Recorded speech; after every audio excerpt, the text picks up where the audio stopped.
Hola, voy a dar continuación a la lectura del libro Mitología Maya. La Gran Sequía. Existen estudios científicos que confirman que entre los 800 y 900 de nuestra era, ciertas zonas costeras sureñas del mundo maya se vieron asoladas por una terrible sequía, según revelan las colonias de corales y las marcas de agua de las lagunas. Esto nos colocaría en el justo medio del periodo clásico con ciudades maya florecientes, aunque con algunos conflictos internos con los itzáes que afectaron a Chichén Itzá, pero que están muy lejos de una desaparición conjunta como la que acaeció sobre el 1480, cuando las tres grandes urbes mayas quedaron completamente vacías. Por otra parte, el territorio maya ocupado a mediados del periodo clásico se extendía por toda la península de Yucatán, el sur de México y gran parte de Guatemala, un territorio más grande que España, donde no se notaron para nada los efectos de la gran sequía costera. El Petén guatemalteco fue un refugio habitual para mayas caídos en desgracia, una especie de centro social de ayuda y abastecimiento que habría combatido cualquier hambruna gracias al sistema económico y de comercio interno que gestionaba los excedentes. El mundo maya cuenta y contaba con un excelente sistema de distribución de agua, gracias a los mantos acuíferos freáticos que circulaban bajo tierra y que se pueden apreciar fácilmente en sus miles de cenotes. De hecho, cuenta con la mayor reserva acuífera subterránea de toda América. Las sequías son muy raras en el Caribe y más bien hay que temerle a los huracanes y a los excesos de lluvia que a la falta de ellos. Si bien pueden afectar a las poblaciones y zonas concretas del Atlántico, no suelen afectar a las zonas cercanas al Pacífico, por no mencionar al gran río Usumacinta, que en los últimos cientos de miles de años jamás se ha quedado seco. Tal vez los investigadores de la Gran Sequía no conocían Yaxchilán, importante ciudad maya del periodo clásico abastecida por el Usumacinta, que al final de este periodo también fue abandonada, como las otras grandes urbes maya, y a pesar de que le sobraba agua. La península de Yucatán no cuenta con afluentes externos importantes, pero es rica en cenotes. La geografía maya sí tiene varios e importantes ríos, además de selvas, bosques, montañas, valles, mesetas, planos, con los climas más diversos y una fuente de humedad en casi todo el territorio. Por tanto, solo una sequía al estilo del Cámbrico superior que afectó a todo el planeta millones de años habría sido capaz de aniquilar a las urbes maya. Algo que no sucedió y que invalida la teoría de la Gran Sequía como motivo de declive y desaparición de su última civilización. La deforestación. Otra teoría que pretende tener bases científicas es la que apunta al eco-suicidio de las civilizaciones maya, las cuales, según los ponderadores de esta teoría, acabaron con la selva y sus recursos naturales, erosionando la tierra con sus torpes y rudimentarias técnicas de cultivo. No cuidaron pertinentemente su ecosistema. Atentaron contra la madre naturaleza. Su soberbia se convirtió en negligencia ambiental. Pusieron en peligro la biodiversidad, abusaron de la producción agrícola. No fueron vegetarianos y mucho menos veganos, lo que los llevó a la extinción y prácticamente a comerse entre ellos mismos una vez que habían agotado el resto de los recursos. Acabaron con los bosques tropicales abusando del uso y comercio de maderas preciosas, abrieron minas y contaminaron los cultivos, ensuciaron tanto su entorno que no pudieron sobrevivir en él, malbarataron el agua y otros recursos naturales. Su población creció geométricamente y sus recursos aritméticamente. Ellos mismos propiciaron su propia extinción, y si no aprendemos de sus errores, nosotros correremos la misma suerte. Carecieron del sentido común, de la preservación, de la misma manera que nuestras sociedades modernas desprecian las advertencias de los ecologistas. Esta teoría, amparada por algunos estudios de diversas universidades y avaladas por honorables activistas, parece tener cierta lógica e incluso ser atractiva para mucha gente, pero está muy lejos del conocimiento del medio selvático, así como la cultura y desarrollo maya. Los mayas, sin pretender ser ecologistas ni salvadores del mundo, tenían una relación bastante sana con el entorno, simple y llanamente porque su estilo de explotación de recursos era muy distinto a explotaciones más modernas. Es cierto que el ser humano impacta su entorno, que lo modifica y que a menudo incluso lo destruye. Construir una simple choza interfiere en la vida y el desarrollo de los insectos y las plantas que estaban antes de la choza. Pero esta modificación no aniquila al que construyó la choza, como tampoco lo hace el huerto y la granja de aves de corral que coloca junto a la choza, entre otras cosas porque el mismo ser humano es parte de la naturaleza, de la cadena alimenticia y del equilibrio entre especies, como las termitas, las hormigas, las abejas y las avispas, que también impactan su entorno y lo modifican considerablemente. El ser humano, maya o europeo, es un animal más de la naturaleza que lucha y medra por su supervivencia modificando el entorno al que llega. Es cierto que el sustrato de la selva tropical es más débil que el de otros bosques, pero también es más lujurioso y se recupera más rápido y con más fuerza, tanto que en pocos años puede cubrir ciudades enteras, comerse carreteras y borrar o esconder todo vestigio civilizado y acabar con más de 500,000 kilómetros cuadrados de selva tropical es complicado incluso en nuestros días y contando con mucha más maquinaria y menos sentido común que los mayas. De hecho, los estudios de suelo de la selva lacandona, donde actualmente sí hay peligro de deforestación, indican que buena parte de los bosques que rodeaban a las ciudades maya nunca han sido explotados, o al menos no en los últimos 35,000 años, ni han sido sustituidos por cultivos o violados por carreteras, y que más bien han sido ellos los que han cubierto un gran número de ciudades mayas que fueron abandonadas por sus pobladores. La advertencia ecologista es válida. Hay que cuidar el planeta y gestionar con diligencia e inteligencia los recursos que nos brinda, pero situarla en el mundo maya como clave de su desaparición es una fantasía catastrofista sin base alguna. Los pueblos mayenses de hoy en día han rechazado modernas formas de explotación, tanto de fauna como de flora, que podrían enriquecerlos monetariamente. Entre estas, la tala excesiva de maderas finas y la cría de cerdos, y no por un sentimiento o pensamiento ecologista de preservación ambiental, sino porque simple y llanamente no se ajustan a su forma tradicional de trabajar la tierra y de habitar en ella. Las guerras.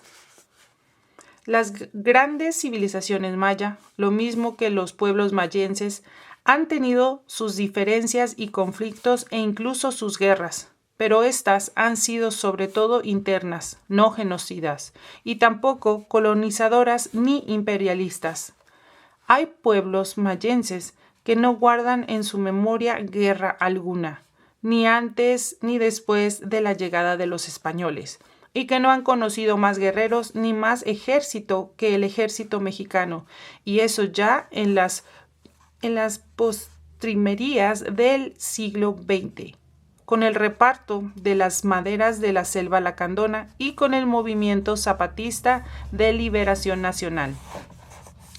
Ni la influencia olmeca en la época protomaya y en el inicio del primer periodo maya sobre lo que hoy son los estados de Chiapas y Tabasco en México, como tampoco las incursiones toltecas del segundo periodo se saldaron con grandes masacres ni con grandes guerras, a pesar de que los toltecas sí eran imperialistas y beligerantes, sino con alianzas muchas veces matrimoniales e intercambio comercial y cultural, compartiendo conocimientos, bienes materiales y dioses.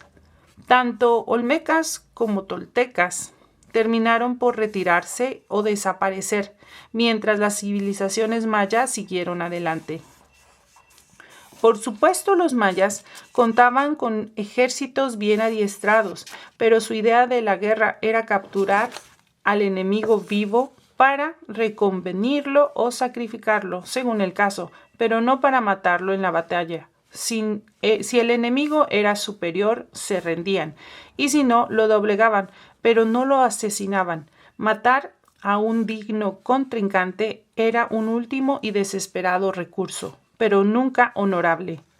Ni siquiera los aztecas, mexicas o tenochcas tuvieron grandes enfrentamientos bélicos contra las grandes urbes del último periodo maya, aunque sí algunos enfrentamientos y relaciones comerciales, y mucho menos contra los conquistadores europeos y españoles, porque cuando estos llegaron a la península yucateca, la población civilizada maya ya había desaparecido de la faz de la tierra, y lo único que encontraron los colonizadores fueron grandes y hermosas ciudades completamente vacías, que pudieron albergar al menos a 2 millones de habitantes, comparándolas con las ciudades europeas que no dejaron rastro alguno de su partida, ni siquiera sus huesos. Por tanto, las guerras y los conflictos bélicos no parecen ser tampoco la causa de su misteriosa ausencia. Si bien es cierto que la alianza entre Uxmal, Mayapán y Chichén Itzá se había roto poco tiempo antes de la desaparición total, aunque la ausencia de cadáveres también descarta una deflagración o genocidio múltiple y mutuo por los conflictos internos. Epidemia. Fueron grandes conocedores de la anatomía, de las enfermedades, de la herboristería, de los tratamientos terapéuticos, de la psicología o magia ritual curativa, e incluso de la trepanación y de la odontología. Los mayas no andaban mal de salud ni de medicina, hacían deporte, practicaban el trabajo físico y caminaban o corrían grandes distancias todos los días. Su tasa de mortalidad infantil era muy baja, lo mismo que la de las madres primerizas, ya que contaban con muy buenas parteras. Como muchos pueblos mesoamericanos, eran muy limpios, tanto en su persona como en sus hogares y en sus alimentos. Sabían tratar las aguas negras, casi no producían basura y gestionaban eficazmente sus residuos. Las ciudades que se encontraron los españoles estaban tan vacías como limpias. Solo el polvo acumulado indicaba que hacía unos cuantos años que nadie las habitaba. En ninguno de los pictogramas, glifos, pirámides o estelas se hace referencia a epidemia alguna, aunque sí a enfermedades puntuales y a su tratamiento, alguno de ellos con cirugía mayor, así como entablillado de huesos para corregir fracturas o las deformaciones de cráneos en los niños, las incrustaciones de piedras en los dientes y la curación de heridas con cataplasmas y remedios bebidos, pero ninguna epidemia. Sin la suciedad y cultivo de bacterias al estilo europeo, con un clima ideal y un aire limpio y fresco, y con una alimentación sana y balanceada, los mayas estaban muy lejos de padecer una pandemia que diezmara su población o que la hiciera desaparecer del mapa humano. Además, siguen faltando los huesos o los restos humanos que den base a esta teoría. Suicidio colectivo. Cuando las teorías científicas o aquellas con pretensiones de serlo no funcionan, se abren las puertas de la especulación, la fantasía y la leyenda. La mitología maya pospánica Es rica en toda clase de suposiciones con respecto a la misteriosa desaparición de los mayas, a menudo por influencia de novelas, cuentos o filmes extranjeros, por temas de moda, por supuestas profecías, por inspiración divina y seductora, o por simple ejercicio imaginativo. Total, si el enigma no tiene una respuesta sólida, científica y oficial, pudo haber sucedido cualquier cosa, como un honroso suicidio colectivo al saber que pronto llegarían los españoles y que del oprobio de la conquista se pasaría a un mundo mestizo donde la materia prima humana sería una raza grotesca, ignorante y fácil de manipular, que no criticaría, analizaría ni se cuestionaría nada, todo lo contrario a su tradición cultural de practicar ese ejercicio reflexivo y rebelde que tanto les gusta practicar a los siempre estudiosos mayas. Morir antes que sufrir la vejación, la humillación y la ignominia. Morir antes de que el desastre los alcanzara. Tener el control sobre la propia vida, ajenos al destino y la injerencia de los dioses. Decidir sin esperar a que el destino haga su voluntad. Independizarse, liberarse, ser dueños de la vida y de la muerte, dejar los cuerpos físicos para poder volar con el espíritu. Lanzarse todos y cada uno a los cenotes más escondidos, oscuros y profundos para no dejar rastro de la partida. Inmolarse, quemarse hasta que no quede nada y el viento se lleve las cenizas. Romper con todos y con todo, dejar este mundo cruel incapaz de comprender a un pueblo tan elevado y distinto como el pueblo maya. Cumplir con las profecías fatalistas y llegar al final a la hora y en la fecha indicada. Rebelarse, huir, desaparecer por la propia voluntad y poder hacerlo.